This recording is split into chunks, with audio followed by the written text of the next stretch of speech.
Welcome to the Suzanne Atwell Show. I'm Suzanne Atwell. In this edition, the performing arts in Sarasota, the impact of COVID-19, and planning for the future. It is a story about culture, the endurance of creative expression, and the business of show business.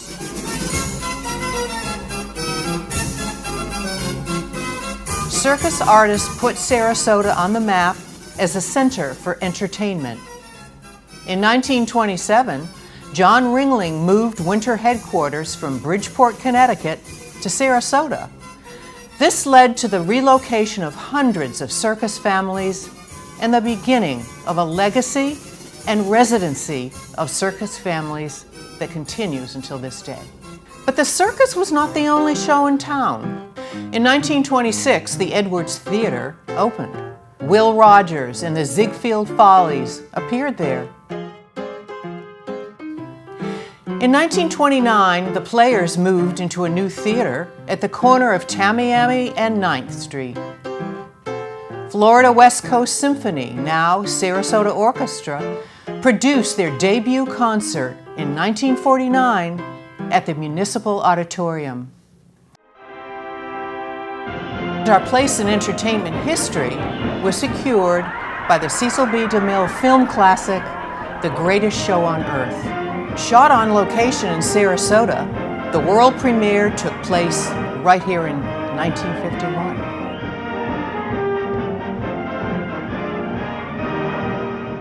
Our reputation as a world-class destination, our brand, if you will, is defined by two things. First and foremost, great weather, beaches, and the Gulf. But lots of places in Florida can make that claim. What makes us unique is arts and culture. Not surprisingly, the economic impact of that is huge.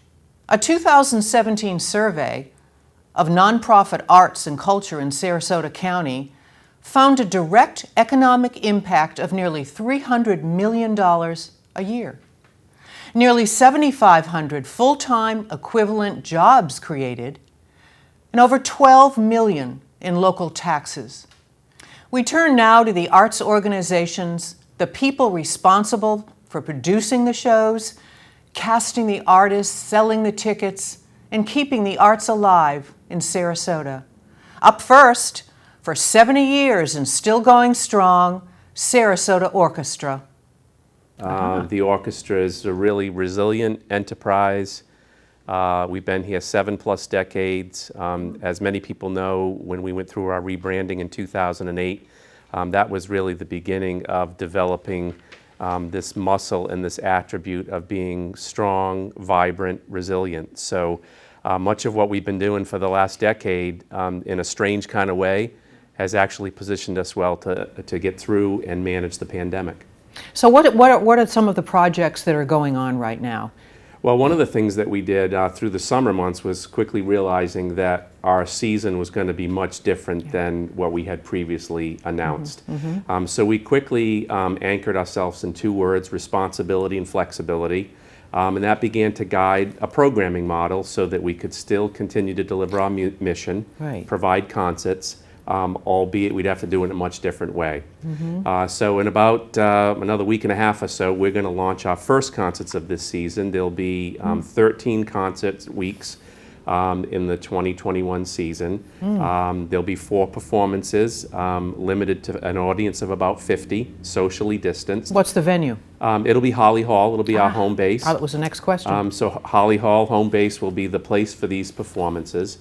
And we will have the ability to stream concerts. So those patrons who are more comfortable viewing at home or experiencing it in a more safe environment than being out and about, we have the ability to do that. So we have a streaming package that people can sign up for all of the 13 programs, small audiences up to 50 coming to each concert. And then our musicians on stage, we had to really think carefully about that. You know, musicians and a respiratory virus is something that's not synergistic with success for musicians. So in the early part of the season, we'll use mostly string players, piano and percussion, musicians that can be masked.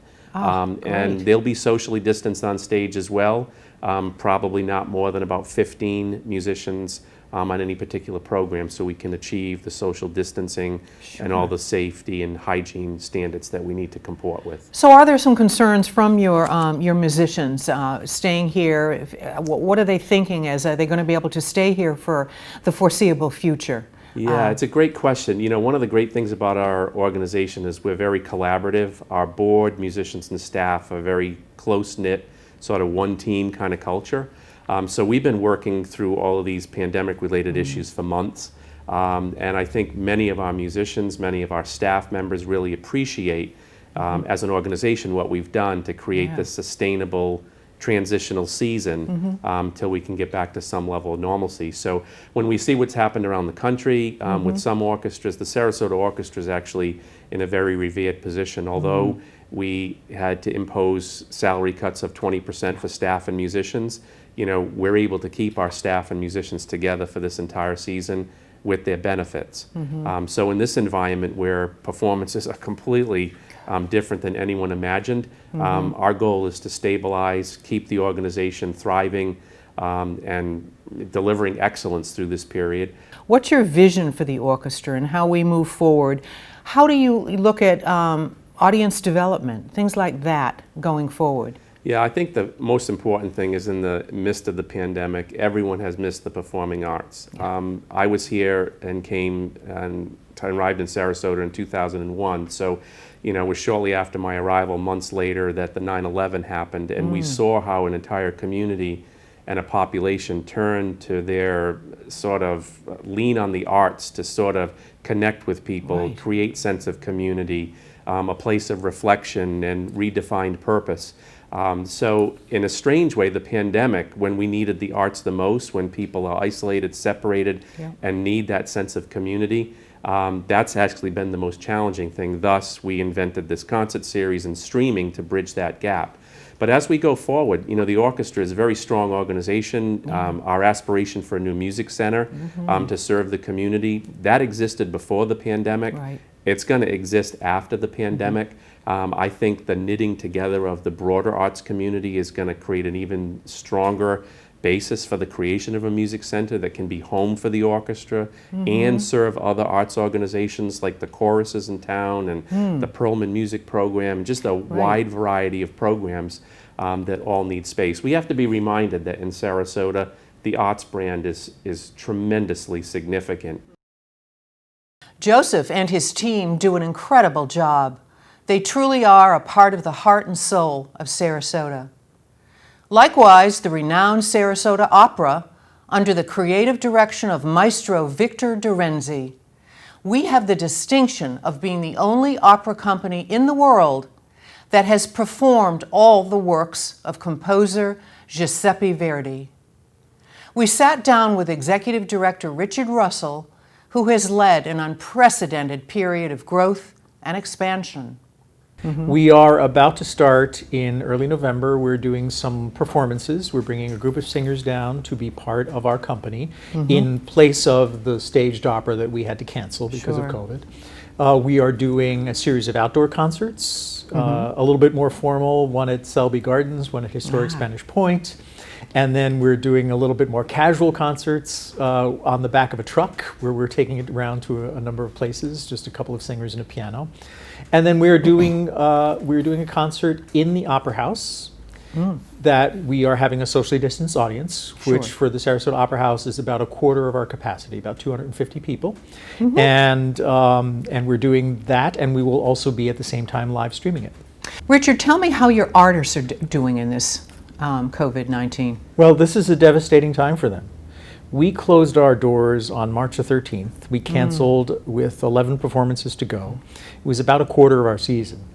Now, we made the commitment to pay our artists through the end of their contracts because we knew that it was going to be a long time before they had another job. And that's proven to be the case, even longer than any of us imagined back in March. So many of them have not worked. They've relied on unemployment. Most of them are independent contractors, so they don't have the safety nets that a lot of us have who are full-time employees. So it's been a terrible time for our artists, and that's why we're glad. For example, we're bringing 7 artists to sing for us in this November period. They're the artists we had contracted for our fall productions. Now, we're not able to give them the full contract because we're not able to do the production, but we are able to give them something to at least help them continue to work. And that keeps it going Exactly. because you are reaching out. So they're all, they're all like us, adapting to digital means. They're doing auditions over the internet. They're trying to create content and sharing it with other opera companies. But they're longing to be back on stage because they're not working. So making plans from a business perspective. Well, that's been a huge challenge. We've had many, many different scenarios. Of course, you don't know what's coming up. We don't know what's going to happen. Uncertainty. We have there's so much uncertainty. How do you make plans with uncertainty? It's very difficult. We are made a number of scenarios. We are now at the point where we're zeroing in on something that we think will be possible by the winter time, and be able to do some kind of performances for our audience. Wonderful. Also, when you talk to other opera companies around the country, so what are they saying about the future? Well, it's very interesting because just about every opera company that I'm aware of has adopted some method of streaming. They're all working on some electronic and digital product. There are some really interesting ideas going on, like an opera company in Detroit just did a performance in a parking garage, where they had different parts of the performance happening on different levels as people would drive up. There are a number of drive-in ventures that are going out through the country where people are doing drive-ins.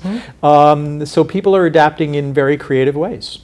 As you say, it's very uncertain what's going to happen post-COVID, but in our area, working with other performing arts venues, how is that going to work? Are you building relationships with other people that are going through the same thing? All of our colleagues have been meeting on a regular basis, and we've developed very close relationships with the organizations, especially the ones that are of similar size to Sarasota Opera. And we have been talking about all kinds of things, helping each other through this pandemic, but also coming up with some ideas for potential future partnerships. And also, I think your donors, are there concerns, donors that buy season tickets? How does that work? Well, so far our donors have been extremely supportive of everything that we've done. They understand the uncertainty because they're going through it too. It's not like it's unique to the arts. It's actually worse for the arts because we have to shut down more than any other business right now, and we're going to be the last to reopen.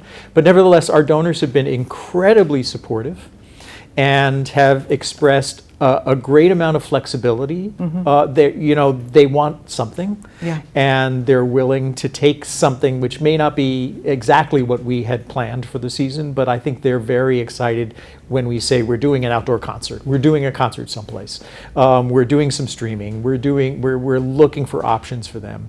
I think, given that we're all in this together, I think they've been incredibly flexible and supportive of us. It's interesting with streaming, a lot of people, they're used to going out, especially with the opera, and dressing up and having that, and it's wonderful. It'd be interesting to see how streaming, when you're in the comfort of your own home, dress the way you want. I just wonder how that may bring in more people. I think it enables us to get our message out a little bit wider, but it does not replace the experience of being in the opera house and makes for enjoying a performance. Well, it's so beautiful. And there's an element of a community. We have been stuck in our homes for a long time. Good point. And people miss being together and enjoying something together. I think that when this is over, which will be a while, but when it is over and we're able to be back together in a theater and enjoying each other's company, frankly, I think everybody will be overjoyed to be together again. Thanks to Richard's leadership and the generous support of local producers and sponsors, Sarasota Opera is in excellent shape in spite of the pandemic. Now, one of the most creative, entertaining, and brilliant personalities in town, Oslo Reps producing artistic director Michael Donald Edwards. We are a relatively stable organization right now. I think we're going to survive this. We're going to get through it as a company, and it's going to take us a while to get back to full steam. As you know, the arts were the first to close because we need people to be in a room together. So we were the first industry to close down, and it looks like we're going to be the last to fully come back. So that, if you actually look at the numbers on that, we have the greatest number of financial stress for the greatest number of people in any single industry. And that's nationwide, that's worldwide, actually. When you look at the London theatre, the theatre world around the world has stopped. And everybody working in those industries is out of work. We have to focus on what we can do. And we as a theatre are looking at a new way of connecting with our audience. Every Monday we're producing, the unions have given us permission to do 15 minutes from all of our musicals. And so we have been putting out a song every Monday from musicals from the last 15 years. And many people are responding so positively to this, it's amazing. Wonderful. We just put out last Monday from The Sound of Music, 16 going on 17. Oh. I thought, oh well, people are going to like that. Turns out it was brilliantly done only last year. 5,000 people watched it. It was the most ever in the past 2 months, and I've been puzzling over why that is so. I mean, here's a song about two young people who are, in the moment, unaware that the world is about to become a terrible place. The Nazis are about to take over Austria, and the boy himself is going to become a member of the Nazi Party. Well, everyone responded to that idea, that young people in love right now are dealing with the pandemic, a potentially terrible result in Tuesday's election, a compromised future, but they're still falling in love. And I want to emphasize that it's an intensely ugly, polarized time. I've been living in America since 1978 when I came as a student. And this is the first time, and I'm a citizen, this is the first time it is impossible to have conversations with friends, with anybody, because you're not exactly sure where they are on the political divide, so we no longer talk. And this is a nationwide problem. Sure. There is no real conversation happening between people. Division in our community. This is painful to me. My profession is about bringing people together. It's about getting people in a room and listening to a story, walking in someone else's shoes. We have to get back in touch with that. I want to put on a show outside about music and love and joy, where everyone who comes, we never even think about where they are on the political divide. We only find our common humanity and go home feeling and wave, socially distanced, connect with each other, and go home feeling, I'm glad I live in Sarasota. Sure. I'm glad I know all of these people. I'm going to look for ways to communicate through love and joy. So how do you do, speaking of relationships, you mentioned relationships. What about the microcosm of the performing arts in Sarasota? How do you work with other performing arts venues? Interesting you would ask that question, because we have set up a regular Friday meeting with all the arts leaders of Sarasota. This would never have happened without COVID, and we have been having fantastic conversations about how to do this, not only sharing ideas about health protocols and how we may begin to work and when do we think we're coming back, where are we all encouraging each other to take the steps. And I think we have ways of moving forward now collectively to make a much bigger impression, to tell the story that this is a genuine arts community that people need to be proud of and aware of, and see how it connects to the economic vitality of the whole city. The economic vitality, the social capital, everything that makes this as an attractive place to live and educate your kids. The arts are a fundamental part of that, and we need to show the political class that this is so. Right. That they're there not only to represent the interests of a certain group of people that may have funded their campaigns, but once they're in, it's about the whole community. And they need to put themselves on the line for the whole community, and we will help them do that. What I love about the Oslo Rep is the variety and quality of productions, from the classics to emerging socially relevant writers and composers. Speaking of innovative and socially relevant, for a totally entertaining night that makes you want to sing out loud, it's hard to beat our own West Coast Black Theater troupe. We're now outside on the parking lot in what I call open air concert series. Right. So we have social distancing seating in the parking lot of our campus, and we're performing on the porch of the theater. And so far, so good. You know, my production team came together and really created a wonderful open air space for us. But there is no seating in the theater, so we can only sell a percentage of our ticket sales, and everybody know we're the sold out theater and most everything that we do. So now we're selling about 80 tickets per night.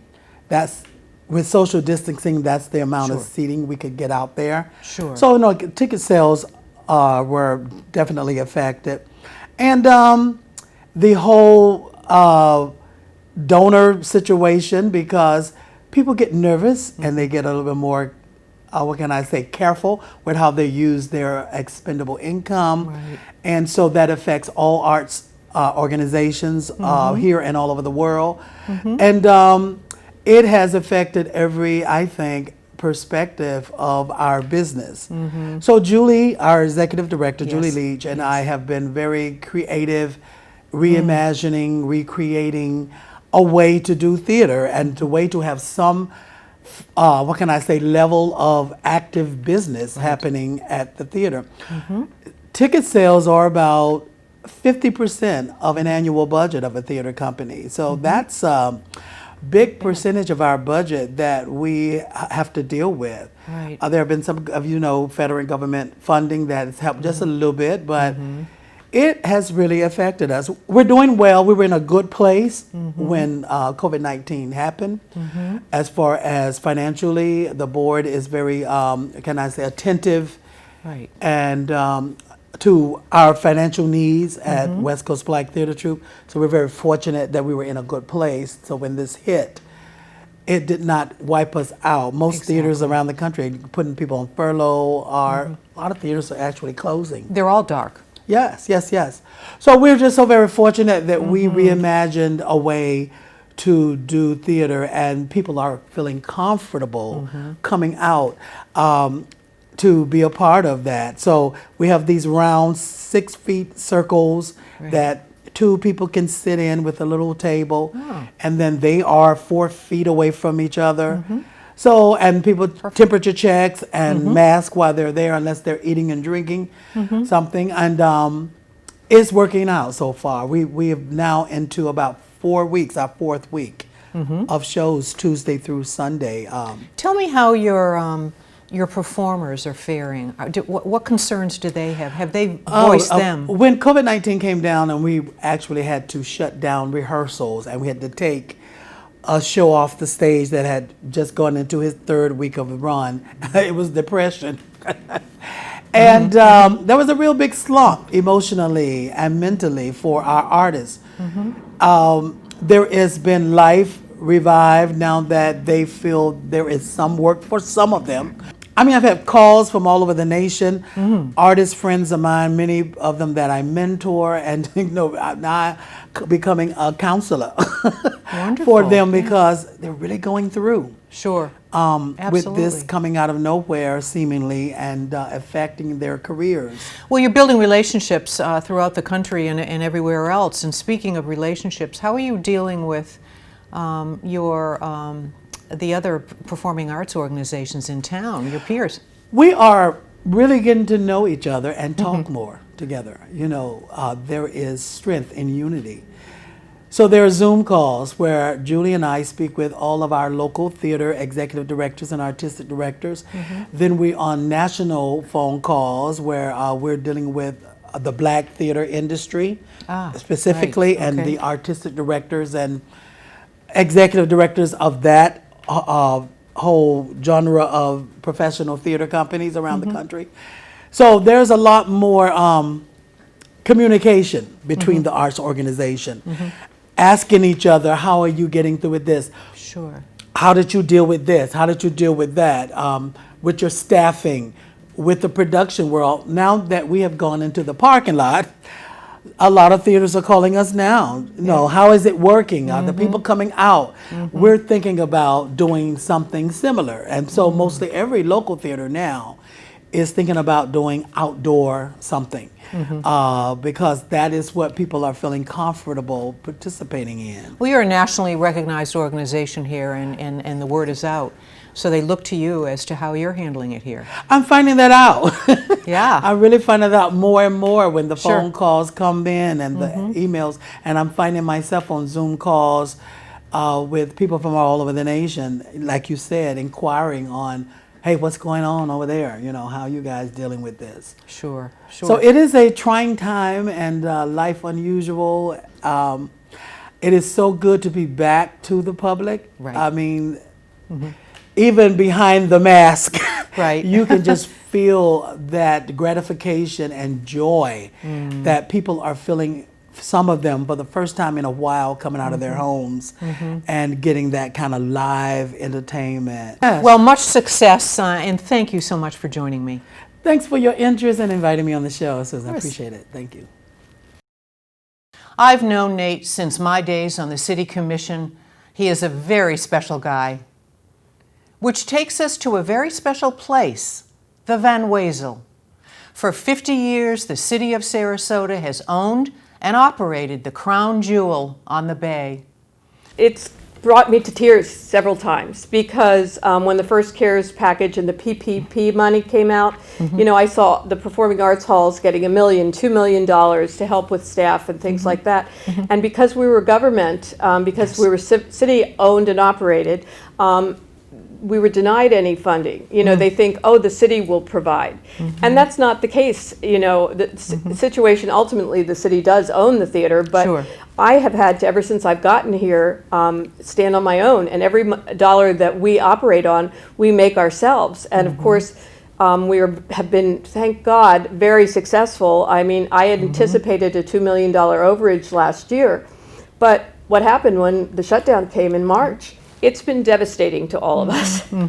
And we're a town with a lot of performing arts. Oh. It's Sarasota. You know, when you look at any developer's brochure on bringing people to town, or you look at any new community, it's all about, number one, the beach, Right. number two, the arts. Right. And I remember the Van Wezel was the number 2 attraction Sure. one year at right behind the beach. We even beat out St. Armand's Circle, which I made remember some that. people mad. I remember that. I was on the commission then, and we all Yeah, cheered. Yeah, we all cheered, and so we're also, keep in mind, the second or the third, it goes back and forth, largest employer. Yeah. The arts Yes. employ so many people, and so it's all about economic recovery, because you have all these people unemployed, and you have all these businesses around our businesses, restaurants, you Right. know, different kinds of babysitters and all Sure. sorts of around our industry, and so it's a huge economic impact.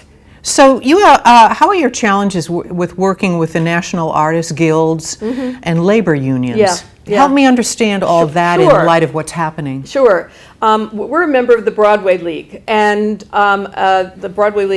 and I am a Tony voter. So I was very excited to be back as a Tony voter, and I was in New York all the time seeing the Tony shows, and of course, Broadway got shut down. So we have a whole organization that is focusing not only on funding and getting us open again, but also on diversity, because that has been a major topic this year too. So we're working with our minority artists to give us some leadership on that.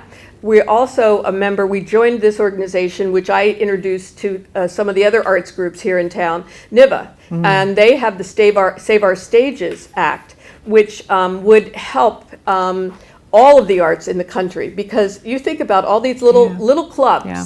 and some of them like McCurdy's are for profit, but they're still crushed as Yes, well. yes. Any place where people gather are crushed.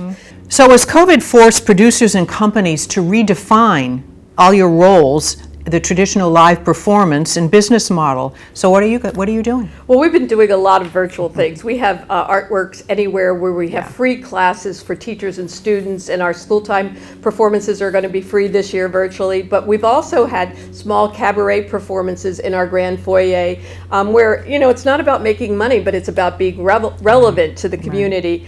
We also do some virtual things, like Jim Brickman has a concert, and the Nutcracker is doing one, and we have a trivia contest contest, and we're going to do a Christmas celebration. So we're doing all of that, and on November 14th we have Bay Music Live. We're going to have Jaw Movement right on the Bay, and you'll be sitting in a little circle, 250 people, where we used to do Friday Fest, where we do 3,000 people. Now it'll be 250 people, and you'll also get to see the new Mangrove Bay Walks. I remember, Mary, when you took over the Van Wezel, it was what a huge subsidy. It was a mess, and you've done a remarkable job during your tenure.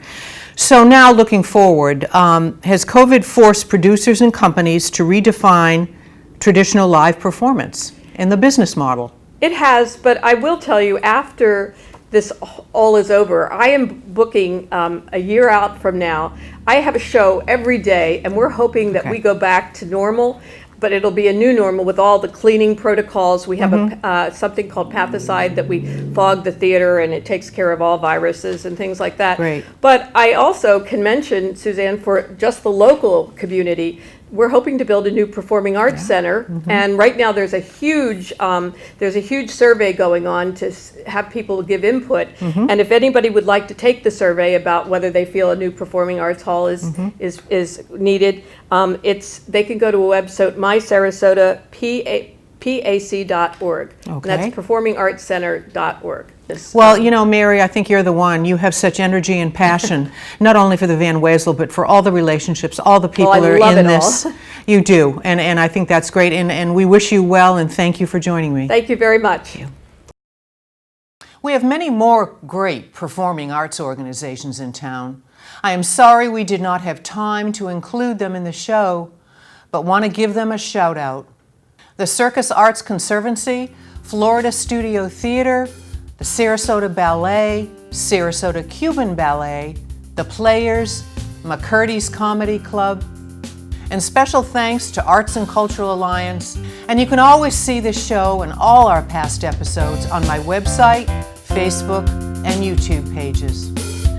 Well, that wraps up another one. Hope you enjoyed the show and learned something. I'm Suzanne Atwell. Until next time, I'll see you around town.